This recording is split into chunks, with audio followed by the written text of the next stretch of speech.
Okay, my article looks at the interaction between social pressures and other kinds of concerns in determining states' foreign policy. Now, my particular focus here was the social roles that states play and cast for themselves, and the tension that can exist between that and other sorts of pressures in their foreign policy. Now, my particular motivation for writing this came out of some work by another scholar called David McCourt, who has done some fantastic work on the place of role in motivating UK foreign policy, particularly after 1945. And this awkward relationship that the UK has had with relative decline whilst trying to keep certain kinds of positions and indeed roles for itself. And in particular, the sense of striving for the social role of great power, understood in the way that Hedley Bull understood it, the sort of power that acts overseas to uphold its conception of international order, rather than perhaps in the way that structural realists would understand great power, meaning simply relative capabilities, relative ability to provide for yourself, and whether you have sufficient capability to provide for yourself in the face of the potential predations of other powers. Now, it struck me that the UK in particular, because of its relative position in the world, was really a fascinating test case between these kinds of tensions. And what really motivated me to explore was the way that you get interactions between states' social roles and sense of themselves versus the potential pressures of an anarchic international system and the dangers therein that realists would recognize. So what I set out to do with this article was really two things. One of which was to try to isolate social role concerns from the survival and security imperatives of an anarchic international system in analytical terms as a tool of foreign policy analysis, and then particularly to then explore those and the way that they interact in the UK context using particular measures of British force posture, so looking at military capabilities, and in particular the military capability choices that have been taken since the 2010 Strategic Defence and Security Review in the UK, which was very acrimonious and significant at the time because it reduced British capabilities very substantially, given the prevailing fiscal climate at that time. And yet the UK hasn't rolled in or necessarily rolled back its conception of its place in the world at the same time. So its capabilities have been culled, its social sense of its position in the world has remained fairly elevated. And I wanted to look at particular capability types, and I chose three, to pull apart the different ways in which social pressures, the idea of a particular kind of world role, has interacted with the sorts of pressures that realists would recognize, the pressure to provide for a state's own security, independent of potential charity from allies, and therefore the realist contention of understanding of a great power. And so what I then end up calling the article is Roleplay versus Realpolitik. You know, the tension that exists in a fairly substantial but not superpowers capability set, and the way that social role and survival concerns pull against each other.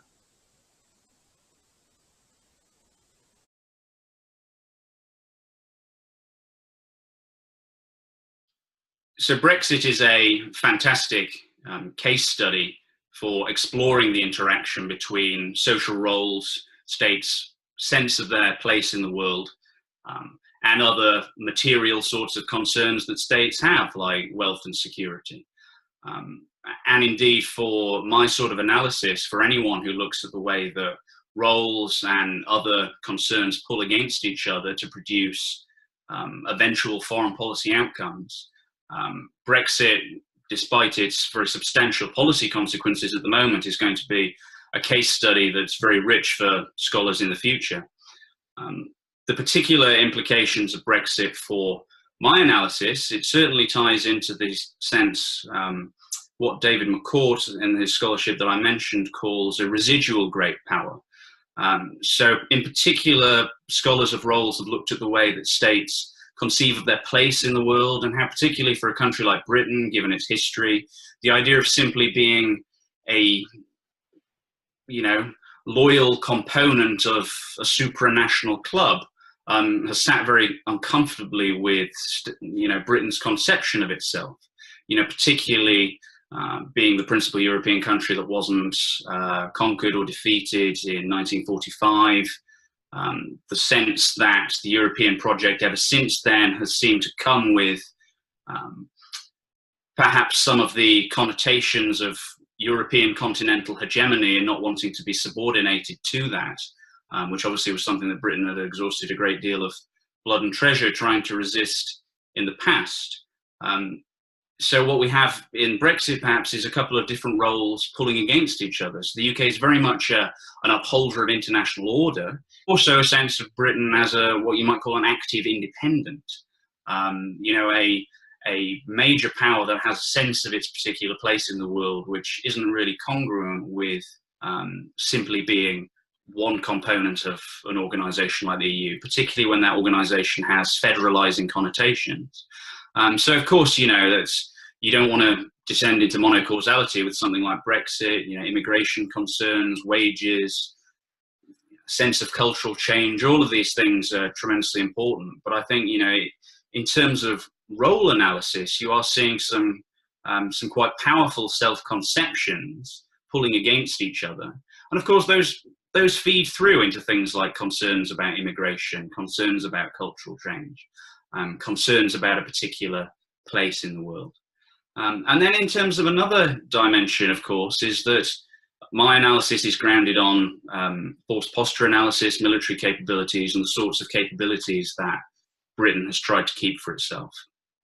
And Brexit could have potentially substantial ramifications there too. So obviously all of the capability commitments that have been undertaken since 2010, particularly the 2015 Strategic Defence and Security Review, which unlike its 2010 predecessor, people thought 2015 was better news. There was some recommitment to UK capabilities. All of those commitments rest on a particular state of the economy. They're all premised around a certain percentage of GDP being devoted to defence. But of course, if the economy is not performing as well as it otherwise might have done, given the opportunity costs that might come with Brexit, also things like sterling devaluation vis-a-vis global currencies like the dollar and the euro, aspects of the dollar-denominated equipment program have obviously become more expensive with the devaluation of sterling. So anything that Britain was intending to procure for itself that was a US-led project, things like the F-35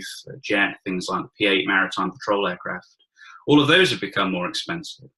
And then on top of it, you also have what it's doing to UK domestic politics and domestic policy making. So anyone who follows UK domestic politics at the moment will see that policy making is pretty log-jammed. There's not a lot getting done except fretting about Brexit.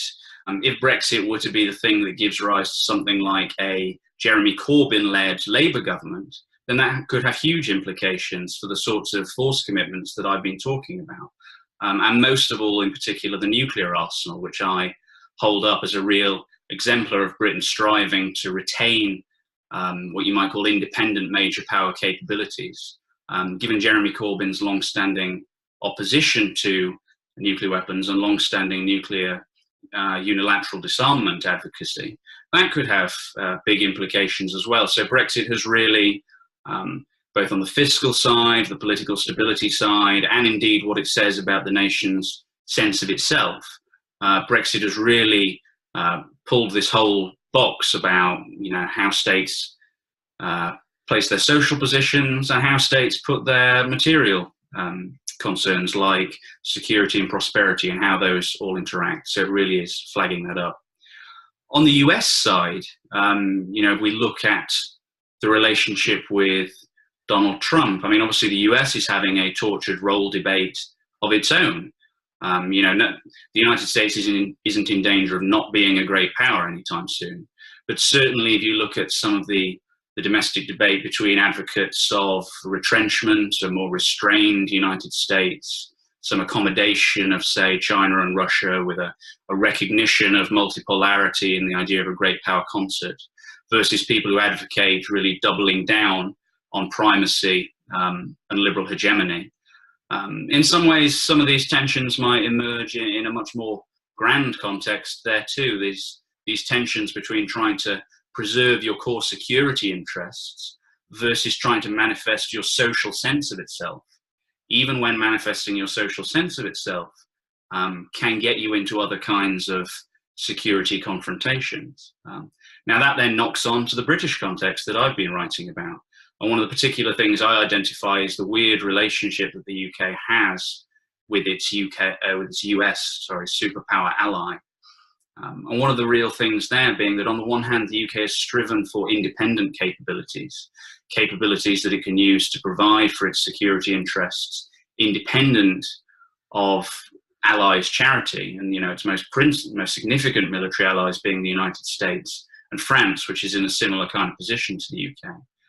So having striven for independent capabilities, I look at the nuclear arsenal, I look at balance the Royal Navy and the determination to have 2 aircraft carriers so that those are available all the time. I look at elements of domestic air defence, but you could look at lots of other dimensions as well if you wanted to look at amphibious capabilities or the land force commitment. And all of those things, on the one hand, have been the UK striven to retain independent capabilities, but also they're often buttressed by implicit assumptions of US alliance support. So if the US is engaged in the sort of debate about its own role in the world and its own, it has short-term policy-making problems in the sense of, Washington administration perhaps not working as well as it could do given its own internal concerns. And then there's the longer term stuff, which actually wasn't caused by Trump. If anything, Trump is a manifestation of, whether the United States is willing to continue bearing the burden of hegemony. And for a country like Britain that has tried to prop itself up as a particular kind of socially understood great power through its alliances, whilst also leaning quite heavily on those alliances for its security needs as well, then that obviously could put a country like the UK in quite a difficult position.